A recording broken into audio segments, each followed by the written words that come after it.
lu ëlëm xel yépp mooy lan moo waral lu ñaaw liy xew ca Sinaï réewum Égypte. Sinaï di gox gu nekk ci diggante canal de Suez ak réewum Israël. la fa xew ñaaw na, metti na, tiis na te it daw na yaram. ay doomu aadama yu ñu fekk ñuy jaamu yàlla ñu faat leen ci Mali foro li tegewul fenn. ñi def ñaawteef googe ñi ngi bokk ci mbootaay bu ñuy dëppee Daesh. bi yoon nag mbootaay Daesh moomee si ñi fang jaamukatu yàlla yi tàmm wéetal seen boroom di ay suufi.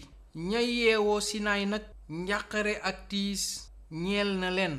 waa groupe état islamique képp leen di leen xoqatal. ci beneen fànn armée Égypte feelu ko di wàcc seen kaw di leen mettital. nguuru Égypte ku fonk goxu Sinaay la ndax koom ga fay foqi ko dafa am solo lool. ñiy dëppee seen bopp jihadis di wuyoo ci turu islaam ay ñaawteef rekk lañuy lëmbee ca goxu Sinaay. dañuy cong daldi faat doomu aadama yi ne tekk delluwaat seen gox. loolu bari fa lool gannaaw ba ñu wàccee kii di Mohamed Morsi ca atum 2013. bàyyiwuñu kenn nag, jullit, catholique, bédouin, ku ñu gis rekk faat la.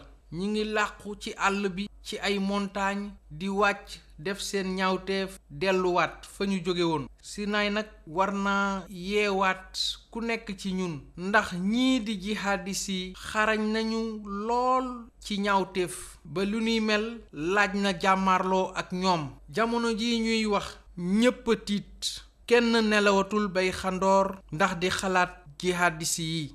mën nga xëy yeewu ci jàmm rekk daldi dal ci ñoom te bu boobaa musiba dikkal na la.